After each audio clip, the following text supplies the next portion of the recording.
Bonsoir et bienvenue dans Question Directe. Je reçois ce soir Georges Brédan, le conseiller régional et président de la commission culture du conseil régional. Bonsoir. Bonsoir. Alors le trompettiste guadeloupéen Franck Nicolas, qui est l'inventeur du jazzka, a entamé une grève de la faim le 24 avril dernier, considérant que les musiciens antillais sont victimes de discrimination en n'étant jamais programmés dans les festivals prestigieux et nationaux. Il en appelle donc aussi aux politiques pour qu'ils aident les musiciens à obtenir plus de visibilité sur le plan national et international. Que lui répondez-vous ?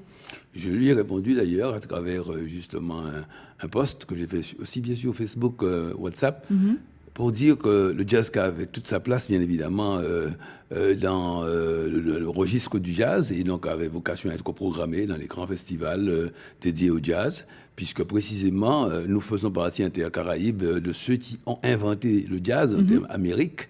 Et chacun, est-ce qu'il ne faut pas les taper plus haut et aller voir les responsables des festivals pour leur expliquer ? Il convient de faire une vraie campagne adaptée, bien sûr, je dirais, au sujet, pour faire en sorte qu'effectivement, ces musiciens ne soient plus marginalisés. La voix, absolument, et dire que dans nos territoires, eh bien, nous avons créé des musiques inventives, joyeuses, comme le jazz, et avec leur déclinaison d'ailleurs caribéenne, jazzka, jazz belay, et latin jazz aussi. Donc, c'est de nature à enrichir le répertoire du jazz. Mais ça, il va falloir convaincre les organisateurs. Les organisateurs de festival ne soient pas au fait de ces questions-là.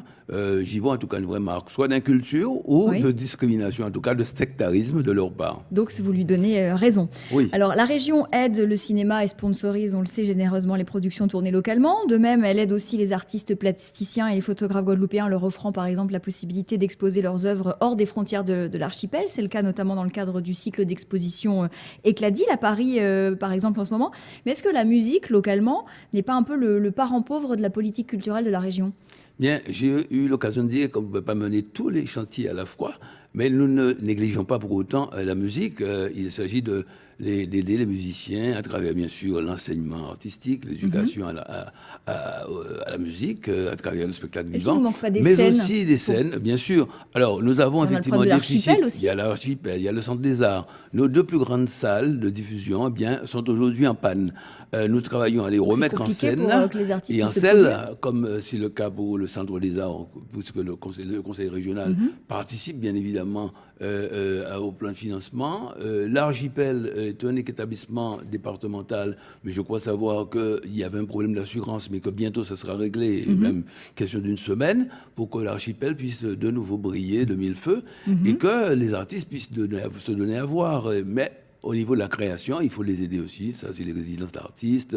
Et plus largement, je pense qu'il faut les aider à l'international aussi, c'est-à-dire trouver une structure qui permette de faciliter l'exportation de nos artistes musiciens, comme nous le faisons aujourd'hui pour les plasticiens, c'est-à-dire faire en sorte que le marché guadeloupéen, qui est un marché relativement étroit, eh bien, puisse être transposé dans l'Hexagone et puisse ça coûte cher. Une vraie vitrine aux artistes plasticiens. Ça coûte cher. Alors globalement, on a le sentiment que la région gère un peu au coup par coup, projet par projet. On va subventionner tel projet, tel festival, ici et là, mais qu'au fond, c'est quoi la stratégie de la région en matière de culture ? Alors, vous savez, nous aidons bien sûr, on a dit, la création, nous aidons la formation, nous aidons la diffusion, mais le tout, bien sûr, dans le cadre d'une région qui a une histoire. Et donc, pour ce faire, bien sûr, il faut aussi que le socle patrimonial soit préservé, valorisé. Mais est-ce qu'il ne manque pas globalement à la majorité régionale une vision, un projet global ? Non, mais vous savez, le projet global existe, mais il est en train d'être décliné par discipline. Quand je dis qu'on ne peut pas mener tous les chantiers à la fois, c'est ce à quoi je faisais allusion. Je viens de le rappeler, que nous voulons à la fois aider nos artistes à travers effectivement des résidences d'artistes, à travers des ateliers d'artistes pour les plasticiens, à travers une possibilité de leur donner du coup, on donne quand même des subventions aux uns aux autres. Beaucoup de subventions circulent, même si tout le monde estime souvent de ne pas en recevoir assez. Mais est-ce qu'il ne faut pas mieux cibler certaines opérations ? Parce que je pense notamment au festival de Marie-Galante Terre de Blues, dont la 19e édition va pas tarder à débuter. Elle aura lieu du 18 au 21 mai prochain. Est-ce que ce n'est pas un festival qui n'est pas finalement assez doté et un peu en perte de vitesse, faute de moyens ? Ah non, nous, de manière très volontariste, le conseil régional a précisément renoncer à organiser le Guadeloupe Festival qui existait jusqu'alors, mais qui n'avait pas d'âme et pas d'identité et qui n'avait pas su trouver son public, précisément pour opter pour le financement de Terre de Blues, qui n'était pas financé par la région, qui était financé au niveau de...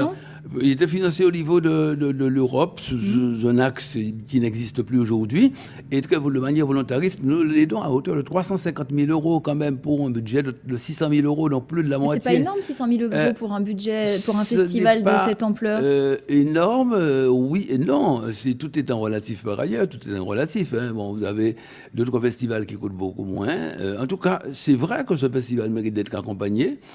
Probablement faut-il encore faire mieux et plus. Nous y réfléchissons. Là, ce qui se dit, c'est que ça manque peut-être un peu de tête d'affiche parce qu'on n'a pas les moyens d'en avoir. Oui, faut travailler, effectivement, à améliorer encore, à augmenter, à avoir des têtes d'affiche encore plus pertinentes. Mais ce territoire, c'est un festival qui a trouvé son public, c'est un festival de territoire. Marie-Galante vit à l'heure du créole, du blues et du festival, hein, le temps, donc, c'est assez vital aussi pour l'économie du territoire. Et l'économie du territoire en profite, bien évidemment. C'est un produit phare pour le territoire qui permet de booster une économie insulaire qui est en difficulté, puisqu'ils sont à la double insularité. Mais sur le fait qu'il faille encore faire mieux, c'est vraisemblablement, et nous y travaillons, y compris pour que ça devienne un vrai festival de l'archipel guadeloupéen avec des retombées pour qu'il puisse irriguer d'autres zones également de l'archipel. Et puis un rayonnement aussi international. Alors il y a un autre festival qui va débuter aussi, c'est le FEMI, hein, qui va se dérouler entre le 11 et le 19 mai. Est-ce que c'est pas un festival un peu vieillissant ? Alors, c'est le reproche que l'on fait habituellement au FEMI, mais qui est en train justement de se relooker en faisant intervenir justement les nouvelles techniques de communication, en introduisant, pensant à introduire aussi les nouveaux médias, peut-être demain pour un festival. Oui, c'est vrai, mais c'est un festival qui est né il y a 24 ans. Oui. Il y aurait un moment où ces nouveaux médias n'existaient pas. Alors justement, est-ce que c'est pas un festival qui a été trop bien aidé justement pour avoir besoin de se remettre en question ? Mais c'est peut-être justement un coup de semence dont le FEMI avait besoin, parce qu'il y a de belles âmes au FEMI, il y a de bonnes volontés, il y a des gens qui aiment vraiment le cinéma, qui veulent le promouvoir en Guadeloupe. Et est-ce qu'il peut coexister ? Mais ils ont besoin sachant qu'il se modernise, petit souffle d'air frais. Est-ce qu'il peut coexister avec un autre festival qui est beaucoup plus avant-gardiste, Nouveau Regard ? Absolument. Alors oui, la réponse est oui. Nous n'avons pas trop de festivals dédiés au cinéma, parce que ça contribue à notre qualité. Il y a le Terra Festival qui est plus cette année. Il est hyper important, le Terra Festival, puisqu'il est en plus transversal. Il touche bien sûr au cinéma. Pourtant, celui-là, il n'a pas été aidé. Non, ce n'est pas qu'il n'a pas été aidé. Il y a eu un décalage dans l'aide apportée au niveau public, mais ce n'est pas ce décalage qu'il a fait, en quelque sorte, qui a contribué à son ajournement et au fait qu'il ne se tienne pas cette année. C'est parce qu'il n'y avait pas les compléments de financement nécessaires au niveau des organisatrices. C'est pourquoi ils ont préféré reporter. Mais c'est le Terra Festival, bien sûr, et nous tient à cœur, comme d'autres festivals du film de l'éducation, comme le Festival du film des droits de l'homme également, qui sont autant de festivals pertinents, qui ont chacun leur place, leur public, et qui contribuent d'ailleurs à la promotion de notre cinéma, parce que c'est où on trouve aussi la possibilité de diffuser les productions que nous soutenons en tant que région avec les fonds dédiés. Alors, le mois de mai, c'est aussi le mois de la mémoire et de ce que fut la traite et l'esclavage. Est-ce qu'on en fait assez ? Est-ce que le Memorial Act assume vraiment sa mission ? Il assume sa mission de commémoration en cette circonstance, mais le Memorial Act doit bien lui aussi faire plus et mieux. Et je pense que le fait qu'il ait maintenant un statut... Le statut juridique vers lequel nous tendons devrait y contribuer, notamment au niveau de la recherche. Parce que c'est vrai que le Memorial Act est connu surtout par ses salles d'exposition, pour sa salle de spectacle vivant, mais on oublie souvent un de ses objets principaux, qui est la recherche. C'est la faute de moyens, et les salles sont fermées. Et il faut justement développer ce volet-là, notamment au niveau de la recherche. Avec les chercheurs de la Caraïbe, on sait que dans la Caraïbe, la recherche est assez avancée sur ces questions-là, et nous avons vocation à devenir le lieu mondial dédié à la recherche sur cette thématique. Donc, nous allons profiter justement du mois de la mémoire pour en reparler, pour renouveler notre offre en matière de recherche. Merci beaucoup, Georges Brédan, d'avoir participé à Questions Directes. Restez sur ATV Guadeloupe, l'information continue. Bonne soirée.